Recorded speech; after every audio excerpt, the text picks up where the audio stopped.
Investigations, Brooke Wright.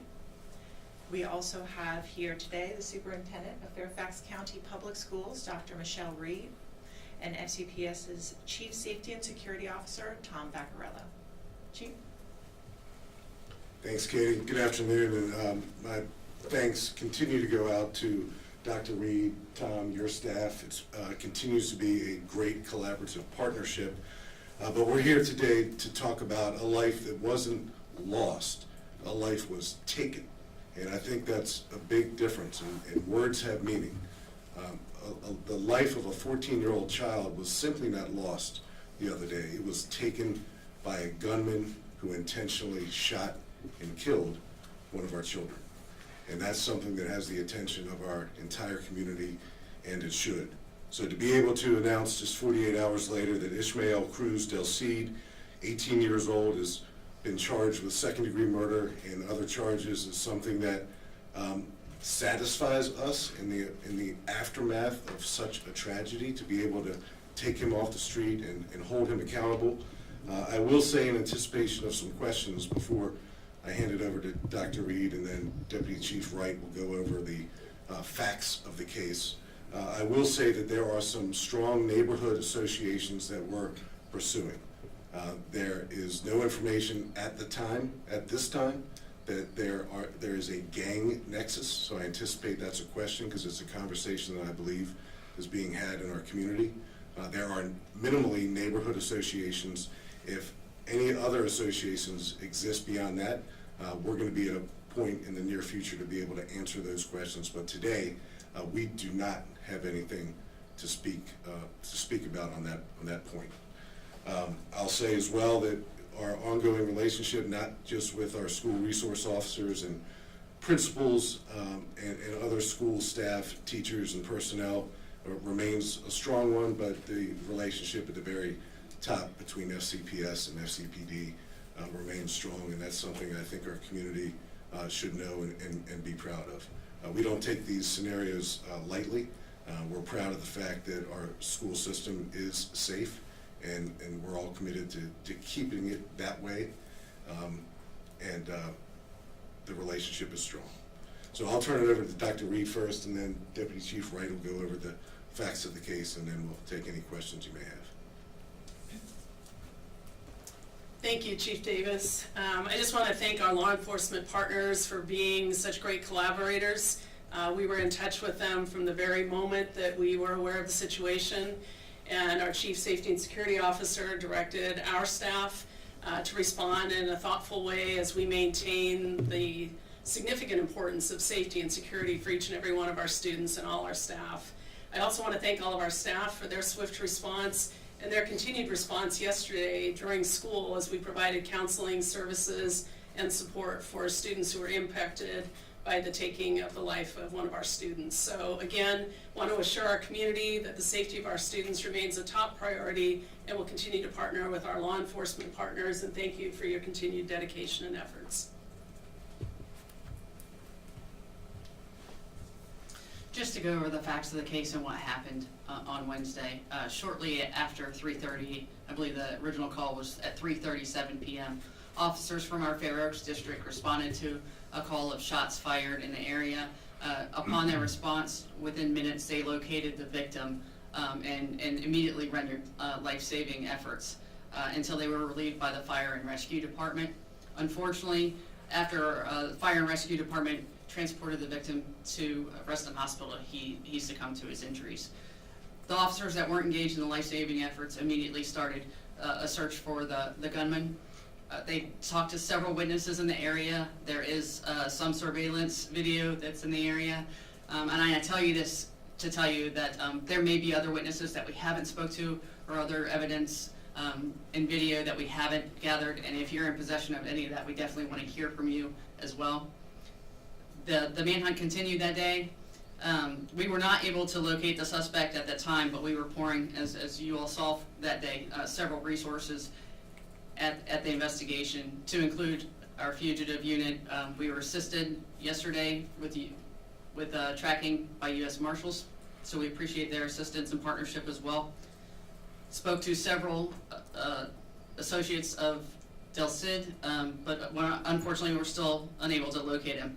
Last night, we received a call from his attorney, who negotiated for him to turn himself in. He turned himself in last night around 11 p.m., declined to make a statement to our detectives at that time, and he's being held currently at the ADC without bond.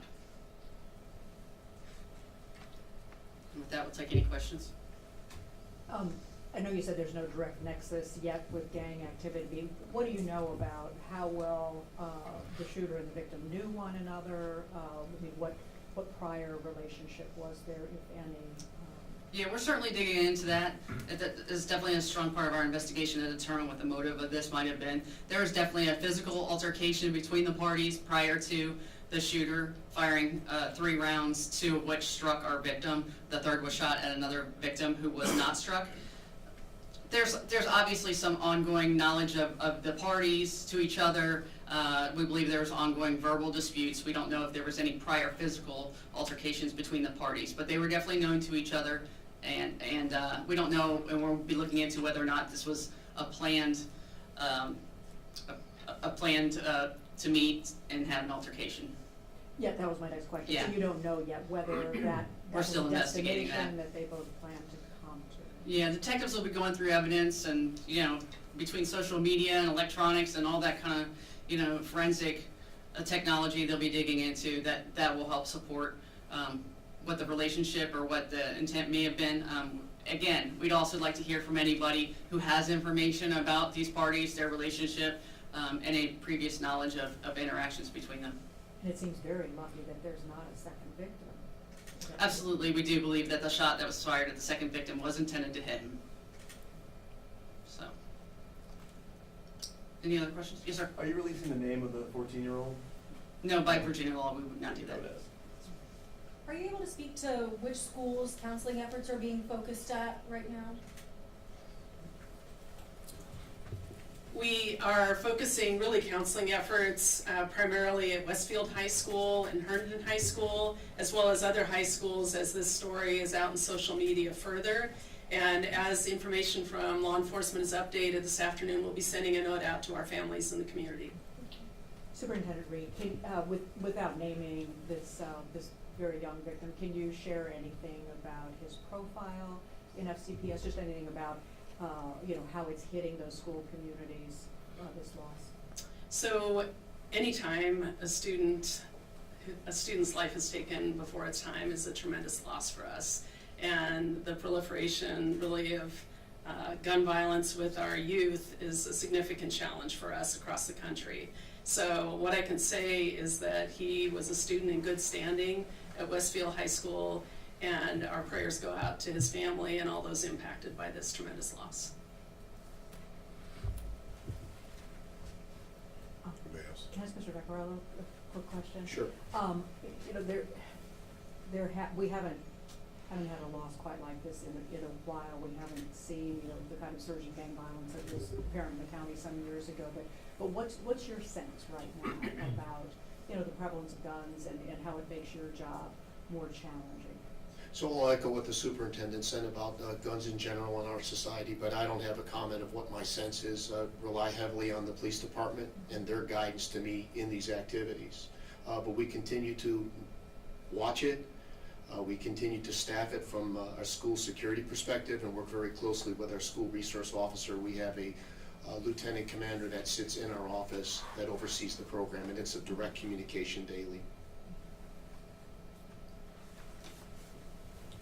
Thanks. And Julie, I just want to put a little bit of a point on it. We're not characterizing this as a gang-related No, I matter. understand. So I think we have to be really careful about that.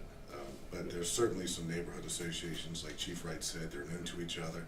A personal dispute was involved with a firearm. So that's something, like Dr. Reed said, that our nation is concerned about, that seemingly petty disputes are resolved with a firearm. So that's something that has us all concerned.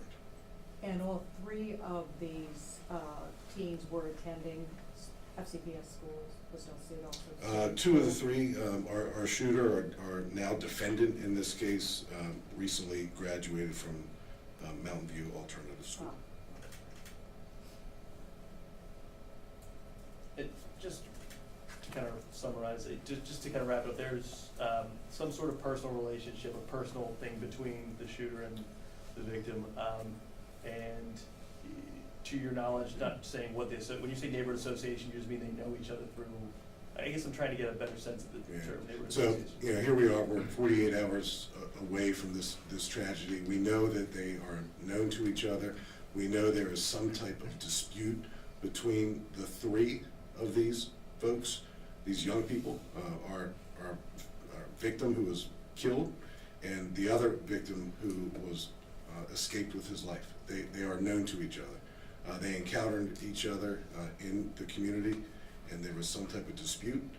We know that our defendant in this case, Cruz Del Cid, produced a firearm and discharged it, killing our victim, and narrowly, our non-fatal victim narrowly escaped being killed himself. So as we get more information, particularly as it relates to relationships and other associations, we'll share it, but if we, I don't want to speculate right now. And as far as the gun, I'm just curious, because we're talking about the proliferation of gun violence across Northern Virginia, was this a legally purchased firearm, a ghost gun? I mean, what do you know about the actual weapon? Yeah, I can't characterize the firearm yet, but that's something that we're exploring with our investigation as well. Anybody else? Yes, How ma'am. is the almost victim in this case, how is the third person doing at this point? How are they holding up right now? Do we know? Well, so he was almost killed, but he's definitely a victim. So he's certainly processing it, and we have specialists from our Victim Services Division that are working with with him and his family, and as they also continue to work with our victim, our 14-year-old murder victim's family as well. And I joined Dr. Reed in expressing my condolences to the family, to the entire school community, and our promise as your police department is to hold people accountable for crimes like this that happened in our neighborhoods. Okay, thank you all. Thank you.